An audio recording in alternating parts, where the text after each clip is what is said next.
When you talk about inequalities, we're going to essentially treat them like equations, but instead of just getting x equals a number, you're going to have an answer that's a range. So when you're solving linear inequalities, your answer is going to consist of three things. All right? A linear inequality, your answer is going to consist of three things. It's going to have an inequality statement. Let's have a seat. It's going to have a graph, and it's going to have interval notation. A lot of you sent me emails yesterday. It's marking it wrong because you weren't putting it in interval notation. Your directions will say, do you have to go to the bathroom, or do you have about web design? No, it's about yeah, I'm going to go over everything right now. The directions will say, write the inequality statement, graph, and write interval notation. And I'll show you how you can set it up so it's all right there in front of you. You cannot mistake it. But when you have an inequality, you can look at an inequality. This is linear because every x in here is to the first power. You can look at an inequality and already tell a lot about it. First of all, when you're talking about graphing, is this going to have an open dot or a closed dot? Why is this open? Because it's not or equal to. So you're going to have an open dot. So what are you going to have as far as brackets or parentheses are concerned? A bracket or a parenthesis? A parenthesis. Okay, so think about that. Your graph is going to have an open dot, and your interval notation is going to have parenthesis on it. Now, if you have a linear inequality, the best thing I can advise you to do is get x's on the left-hand side and numbers on the right-hand side. Then it makes things a lot easier for you. So if I start to solve this is what I'm looking for on your test. This is what I'm looking for on WebAssign, that sort of a thing. You have your original inequality. Move your x's to the left-hand side. So I'm going to subtract 9x from both sides.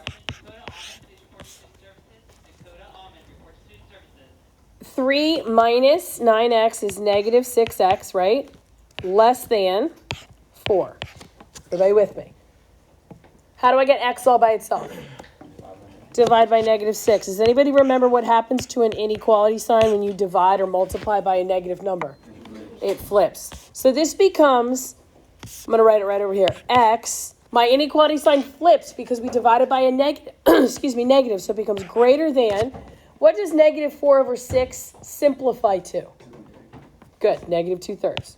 So there is your inequality statement. Now you still have two more pieces of your solution that you have to account for. I need a graph and I need interval notation. Guys, when you solve your inequalities and your x is on the left-hand side, whichever direction, watch, if I just draw a little arrow right here, that tells you which way you're going to shade your graph. That only works if the x is on the left-hand side. But on your graph, what I need to see, I always have to see 0. That has to be like a reference point. And then you need to have your critical points or points. I'll show you what I mean by that in a second with nonlinear. Where is negative 2/3 in regards to 0? Is it on the left-hand side or the right-hand side? The left, okay? So I'm going to put my negative 2/3. Now, what did you guys tell me at the beginning? What kind of a dot would I have at my critical point? Open. So I'm going to put an open dot, a big open dot. And which way am I going to color? Which way is my arrow facing? To the right. So you would color like this. Now, before you do your interval notation, the third part of your answer, you should always check. What's the easiest number in the world to plug in and check with? 0. So if I plug in 0, according to how I have my graph shaded, if I plug in 0, should it work? Yes. So if I plug in 0 here, I have 3 times 0 less than 9 times 0 plus 4. What's 3 times 0? 0. Is 0 less than 4? Is that a true statement? Yes. Yes. So are we correct, God bless you, with how we shaded? Yes. So then the last part of your answer is your interval notation. So remember, we read from left to right. That's negative infinity on this side and positive infinity over here. I'm looking visually at my interval notation right here. At negative 2/3, do I have a bracket or a parenthesis? It's a parenthesis because it's open, so it's negative 2/3, and it goes to what? To infinity. To infinity. There is your answer for your linear inequalities. You have your inequality statement first, you have your graph, and you have your interval notation. Everybody see that? All right, let's go to the next one. All right, where is x? In number 2, where is x? It's in the middle, okay? That means something here, guys. That's going to mean something. X is in the middle. Look at your inequalities.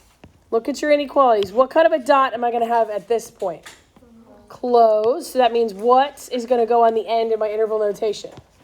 A bracket. Good. What about over here? What am I going to have? Open. So what's going to go on my interval notation? A parenthesis. Okay, that's important that you guys make these things visible so you don't make silly mistakes, because you're going to get points off for all of this stuff if it's not right. Now, when you have an and inequality, when x is in the middle, you have to balance everything out. So if I was going to try and get x all by itself, would you guys agree with me? I'd have to add 2, right? That would cancel. So that means you have to add 2 to everything, to the right-hand side of your inequality and to the left-hand side of your inequality.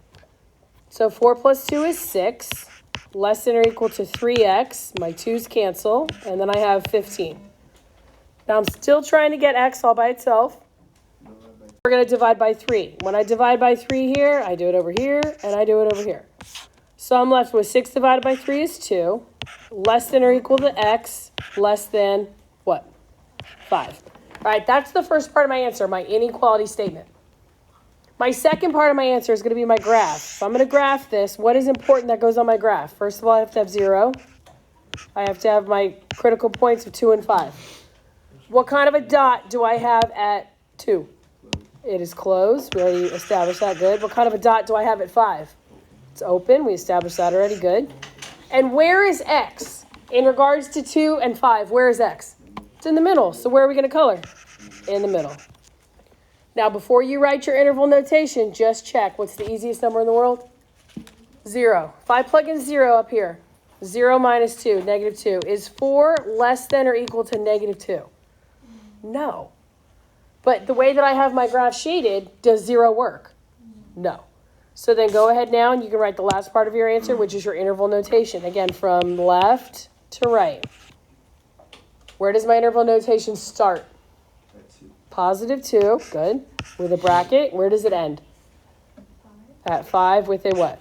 Parenthesis, good. So all 3 parts of this, guys, are your answer. Everybody with me? Okay, so now I want to just go through some other stuff. I know you guys went through this. I think it's important that we look at this stuff. We're going to now solve non-linear inequalities. That means what? What does linear mean? X is to what power? The first. All right, now we're going to solve where x is not to the first power. Could be squared, could be cubed. Okay. The thing that changes here, guys, is the very beginning, you're going to identify what kind of a graph you're going to have, what kind of notation, and then you just treat it like any normal equation and you solve. So what I want you to do is look at this inequality and read it. It says x squared is what? What does that sign mean? Less than or equal to. If you guys have a less than, girls, if you could stop talking, I'd really appreciate it. A less than or equal to. When I see this, I think less than. I think it's an and. That's very important. If you have an and inequality, we color in the middle of our dots, not on the outside. You should do this on all of your nonlinears. What kind of a dot am I going to have on all of my graph here if it's less than or equal to? Close. Okay, so give yourself a little mental picture. And then again, for your interval notation, what goes on closed dots? Brackets, right? Okay. So now what we're going to do is we're going to factor this. We're going to treat this like it's an equation. We're going to find out what we call them critical points. You will not have an inequality statement on your nonlinears. You won't have x is less than or equal to. You're not going to have that as part of your answer. The only part of your answer is your graph and your interval notation. So if I'm going to set this equal to 0, do you guys agree with me that this would be x squared? Move 5x over, it becomes minus 5x. Move negative 6 over, it becomes plus 6. Correct? Yes? All right, so factor. This is x squared. Can I break this down? Are there factors of positive 6 that multiply to give me a positive 6, but add to give me a negative 5? Okay, x minus 3, x minus 2. So if you solve this, you get x equals 3 and x equals 2. Now, we have not answered our question, but we've gotten closer. You have now determined what your critical points on your graph are. So I have my 0 always. I have a critical point at 2, and I have one at 3. What kind of dots should I have at 2 and 3? We already established this at the beginning. Close. Close, good. And since it's a less than, we already established where we're going to color. Where? In the middle. Before you write your interval notation, you guys need to check. If I plug in something between 2 and 3 into my original inequality, should it work? Yes. If I plug in something on the outsides that's not between 2 and 3, should it work? No. So how you guys go about checking it's up to you. I'm going to plug in 0 because it's real easy. If I plug in 0, 0 squared is 0, and then 5 times 0 is 0. So this inequality statement comes out to be 0 is less than or equal to negative 6. That is not true, correct? Okay. If I plug in something to the outside of 3, so say 4. If I plug in 4 squared, I get 16. And then on the right, 20 minus 6 is 14. Is 16 less than or equal to 14? No. So did I graph correctly? Yes.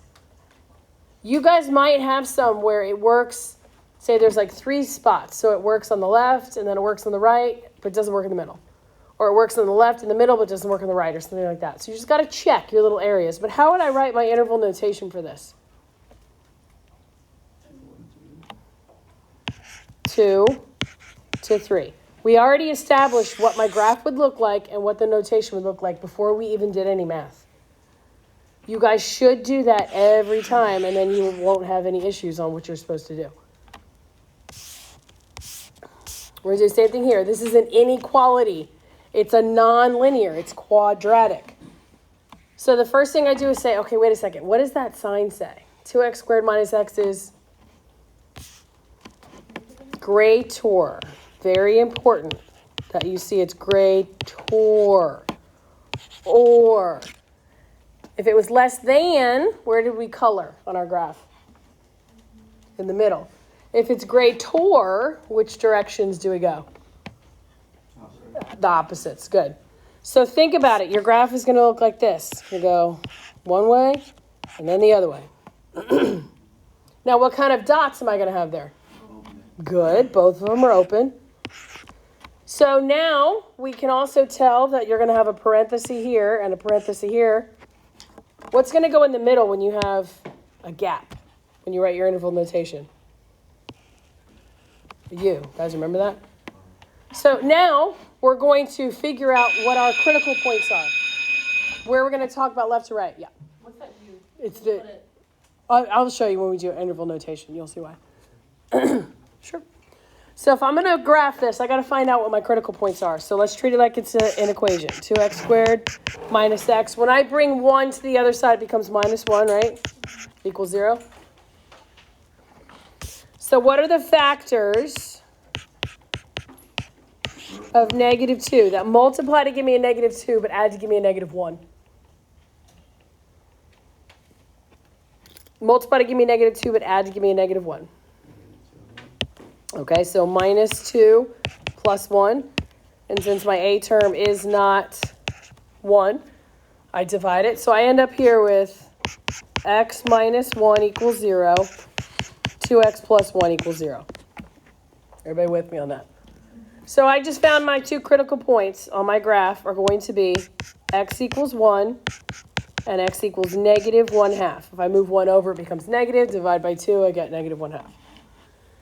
So my answer is going to consist of my number line and my interval notation. So on my number line, I have negative 1/2, 0, and 1. You always have to have 0 as a reference. Now, what did you guys tell me at the very beginning? What do the dots look like on 1, negative 1/2, and 1? Open. And where did you tell me you were going to shade? Which way? outside. So you're going to go this way or that way. Good. So there's your graph. Before you do your interval notation, just check. If I plug in 0, should it work? No. So when I plug in 0, I get 0 is greater than 1. Is that true? 0 bigger than 1? No. So we're right. So your interval notation, guys, is right here in front of you. You don't even really have to think much. Your interval notation is from negative infinity to what number? Negative 1/2. And then from 1 to infinity. That U is that gap right there. It's your union. Brings the two together. So at the very beginning of our nonlinears, if you guys just go through and say, okay, I can see that it's going to be shaded inside. I can see it's going to be shaded outside. I can see if I have open or closed dots. I can see if I have parentheses or brackets. That is going to be very, very helpful to you when you're going through these problems. Let's do a couple more examples. I know you guys did. Let's just do 4 and 5 real quick.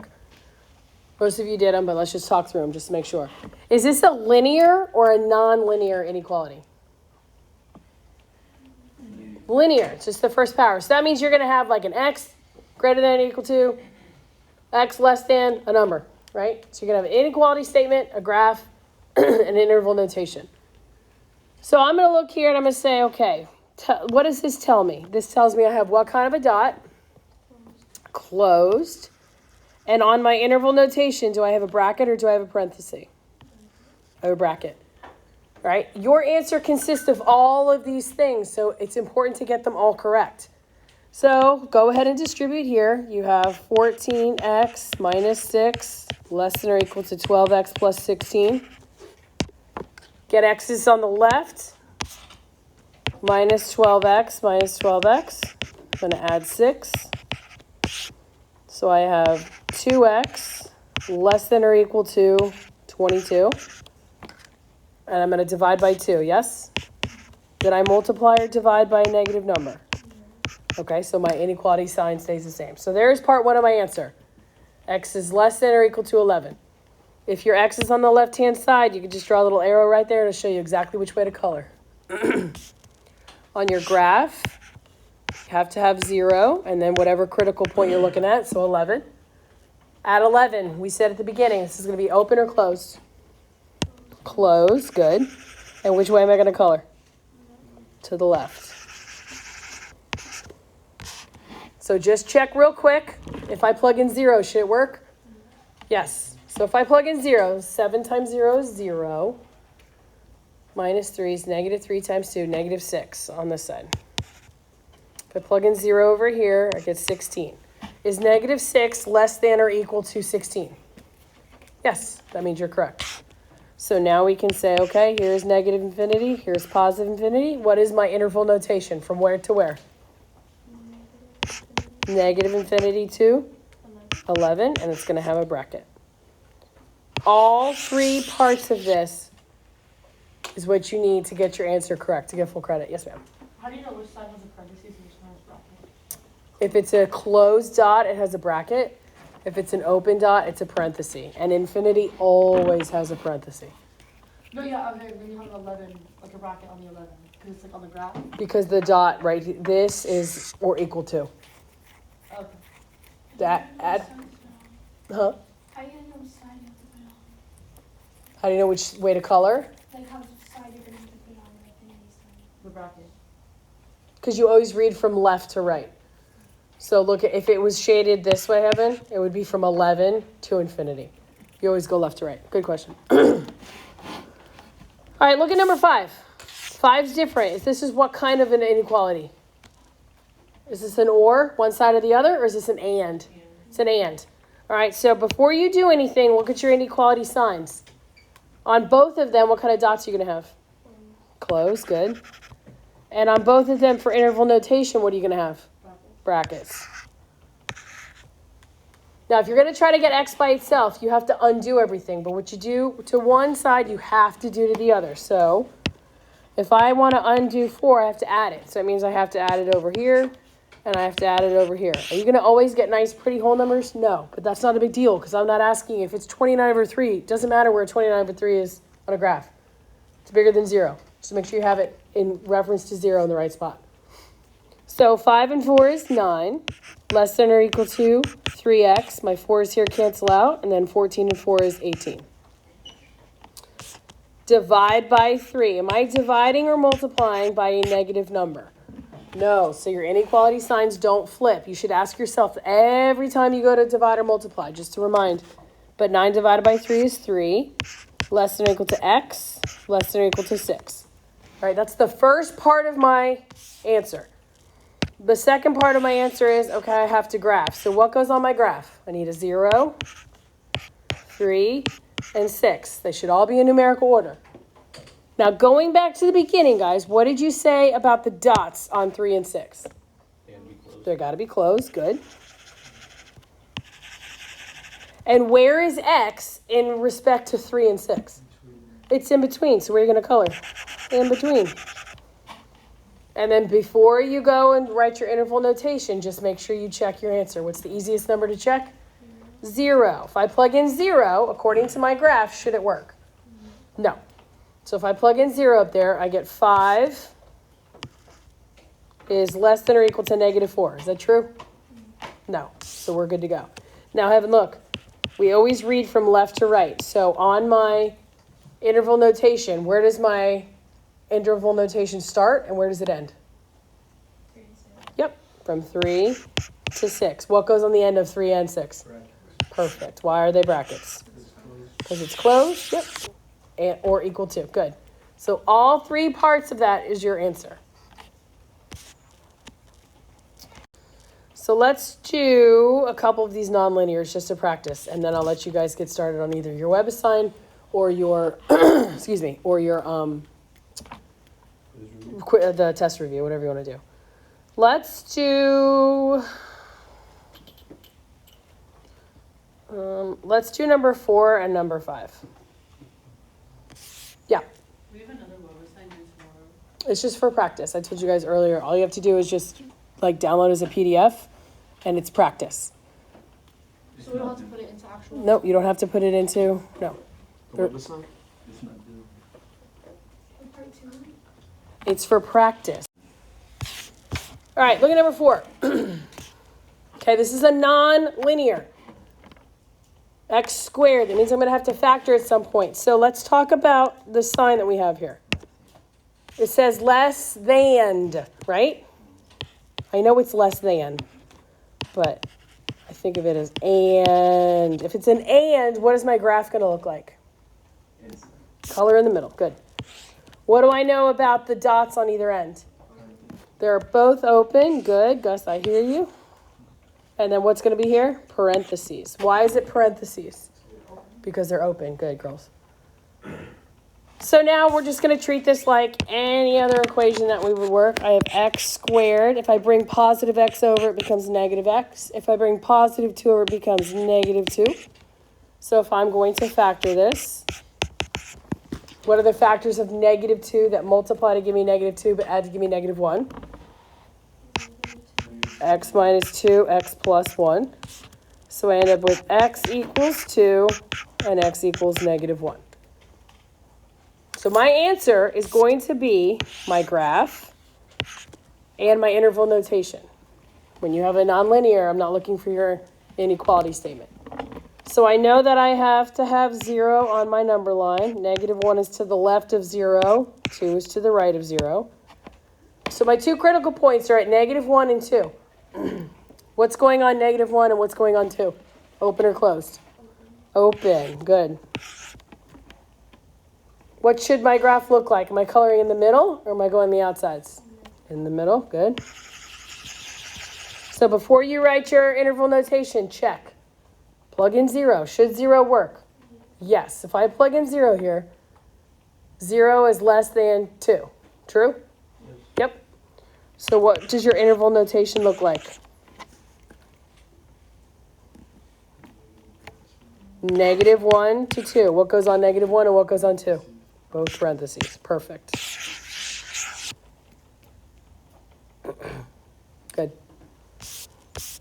All right, let's scoot on down here. Try to go down. Okay. All right, this is a non-linear. So I know at some point I'm going to get everything to one side and solve it. But the first thing I'm going to do is say, all right, what kind of inequality is this? Greater than or less than? Greater, right?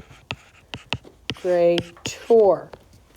So what's going to happen with greater? We're going to go opposite directions. Good, very good. So opposite directions. And what kind of a dot am I going to have on both of my opposites? Good. Both closed. Which also means I'm going to have what? Brackets. Good. Good job, guys. So now, just move everything to one side. I have 5x squared plus 3x. When I move 3x squared over, it becomes minus 3x squared. When I move positive 2 over, it becomes minus 2, set equal to 0. So if you combine like terms, 5 minus 3 would be 2x squared plus 3x minus 2 equals 0. We're just finding our critical spots right now.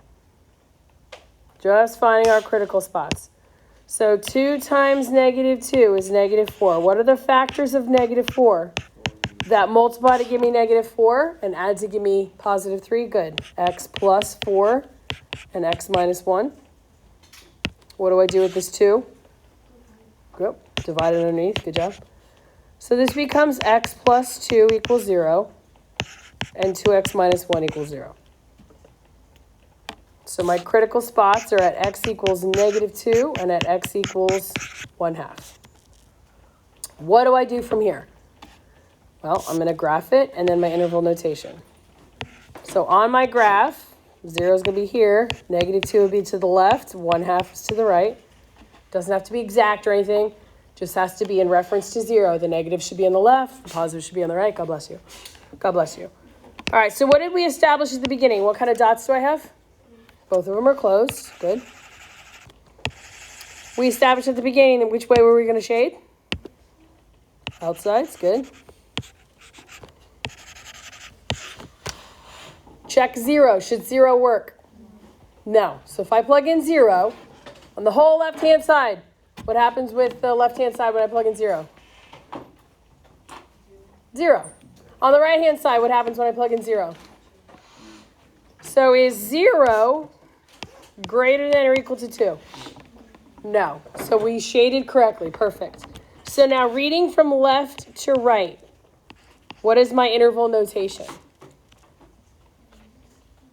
Negative infinity, good, to negative 2. Okay, what goes on the end of negative 2, though? A bracket, good, because it's closed.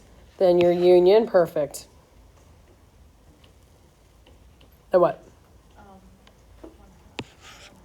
1/2 to? Infinity, perfect. And there's your answer.